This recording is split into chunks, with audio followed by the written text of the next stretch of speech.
But I didn't. So let's read through this. So a 6-foot tall man walks at a rate of 4 feet per second towards a street light that is 30 feet above the flat level ground. The man's 3-foot tall child follows at the same speed but 10 feet behind the man. At what rate is the tip of the man's shadow moving along the ground at the instant when the tip of his shadow coincides with the tip of the child's shadow, right? So you kind of get an idea what's going on there, right? So they're moving in unison towards the street lamp, and at some point, their shadows, the tips of their shadows are gonna line up, right? Does that make sense? Okay, so maybe that picture, if we were gonna draw that picture, it would look kind of like this.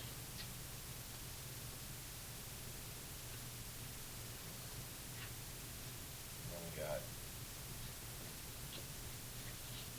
something kind of like that. Okay, so let's label this thing. We want to label, we want to draw in numbers when we can, when they're constants, and then we'll add variables when it applies, when there are quantities that are varied. So what are some constants that we could draw in? 30 foot. 30 foot. So this is 30. What else? 6 and 3. Okay, good. And we actually know there's another one too. This distance right here is 10, right? So what are we told here? What's a variable?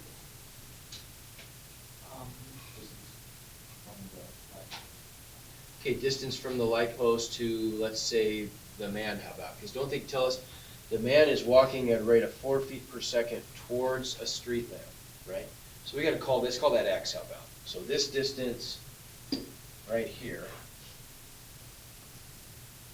we could call x. And then for our snapshot values, how could we incorporate an x or a rate, this is an x or something like that? Okay. What is it? Negative 4, exactly. Negative 4 feet per second. Okay.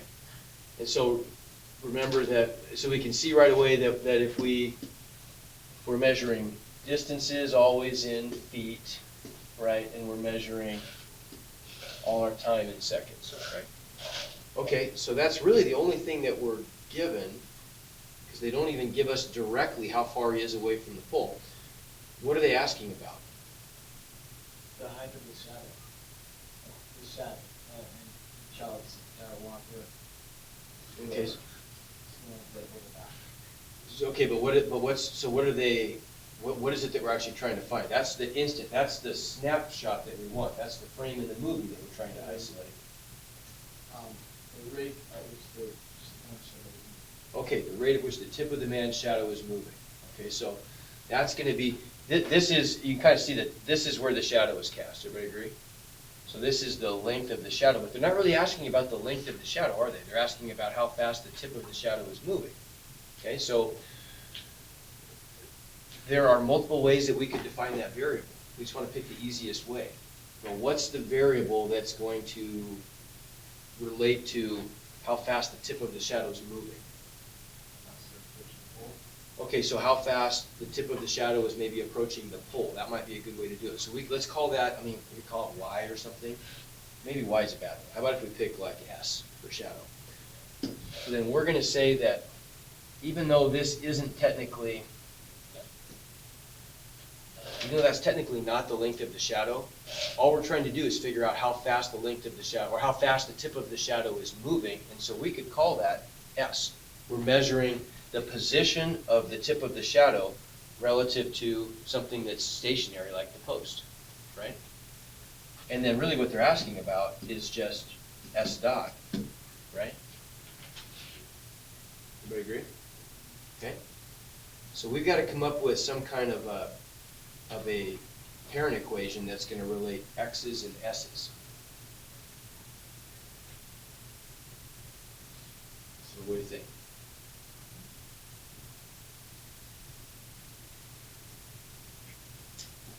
This is one we haven't really seen a parent equation that's structured in this way, but this is not uncommon. Does it seem like it ought to be something geometrical? Yes. Sure seems like it, right? I'm gonna give you a hint. It's not. What do you think? You go like, sport 30S and then 36. Oh, say that again. Kirk? Like, they're all similar. Similar triangles, yeah, exactly, that's what you want. Okay, so did you say a ratio? Yeah. Okay, so like, you pick your ratio. 30 to S. So, okay, so 30 divided by S, okay, I see, 32, I see what you're saying, yeah. So 30 over S would equal, 6 over S method X. perfect, right? Is that, would you agree that this distance right here, if the whole thing is S and that's X, then that's gonna be the difference of the two, S minus X, right? Very good. Okay, that's it. So when now, maybe we want to, and that's an S, not a 5. Variables on the top. Yeah, so one thing we want to do is, we've got the relationship, now we always want to kind of ask ourselves, is there an easier way to write that relationship so that the calculus becomes easier? We had an example last week, remember didn't we have a tangent one? Where we compared tangent and cotangent, and we used the cotangent expression of this parent function, or parent equation, because it was easier to differentiate than using the tangent. Even though tangent might be the one that would, all things being equal, we probably are more comfortable differentiating tangent than cotangent. But that ended up being an easier expression to deal with, didn't it? Easier equation to deal with when we implicitly differentiate. Same kind of thing here. It really makes no difference whether we just take the reciprocal of both sides, it's still an equation, but we definitely would have an easier time dealing with our parent equation. So step 2, S over 30 equals S minus X over 6. Okay? Okay, so now what? Differentiate. You might be tempted here to try to plug in some values of like S or X or something, right? We don't have any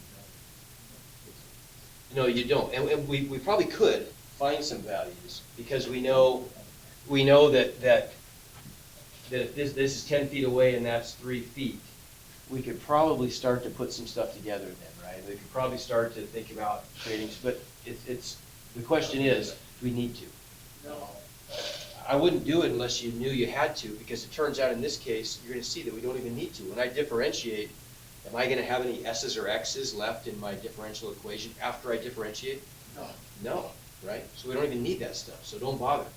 Don't fill in extra quantities in your snapshot values unless you need to. Or you can always go back and fill them in later if you need to. All right, so step 3 then. So if we implicitly differentiate with respect to time, right? Because our rates are all with respect to time. What are we going to get from that first term? That's not good. Yeah, because the 1/30th is just a constant, right? So I've got 1/30th times the derivative of S, which is just S dot over 30. Okay, what about, Jill, what about this side? If I differentiate that side, same trick, right? I've got this 1/6, which I can just ignore. That's a constant multiplier. So, 1/6 times, or the negative 1/6 times, We're just differentiating with respect to t. So what's the derivative of S with respect to t? S dot minus, X dot. and we'll just leave the 6 on the bottom, right? And so now, we've got our related rates now, right after differentiating. Now we're just, what are we trying to solve for again? S dot? S dot, so yeah, we can plug and check. And we really, so do you solve for S dot first, or do you, in the past, it's always been pretty easy to isolate S dot. It's not horrible here, but is there any rule that says we have to isolate algebraically first and then plug and chug? No, we could just plug in X dot if we wanted right now, and then solve for S dot too. In some cases, like in this case, it'll make things a little bit easier, right? So step 4, if we plug in negative, wasn't it -4 for x dot? So we get s dot over 30 equals s dot minus -4 is plus 4 over 6. What do we do? I guess just cross multiply?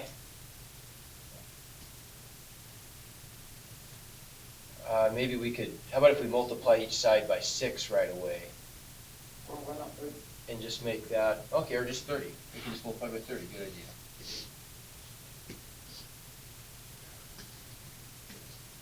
And just clear the fractions, right?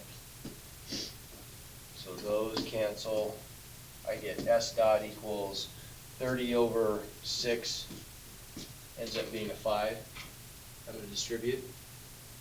So 5 s dot plus 20. So what are we going to get? 4 s dot equals -20. Check me, is that right? Yeah. Okay, so s dot equals -5, and what are the units going to be of the rate of change of the, yeah, it makes sense, we're measuring s in feet, we're measuring time in seconds. So we get feet per second, -5 feet per second, that's the rate at which the shadow is approaching the pole. Okay? Yeah, I would always take just a second when you do these things. I've made too many dumb mistakes in my life in math and physics classes where I've just written an answer down and afterwards and just thought, oh my gosh, why didn't I, it really probably didn't make sense that that dog was running 7 million meters per second. So does this make sense in the context of the problem? Yeah. Yeah, it does, doesn't it? I mean, if the guy's walking towards the pole at 4 feet per second, his shadow would have to be going a little bit faster, wouldn't it? Right? So, yeah, it makes sense. Okay, questions? Good? All right, why don't you work on these things and get some questions answered?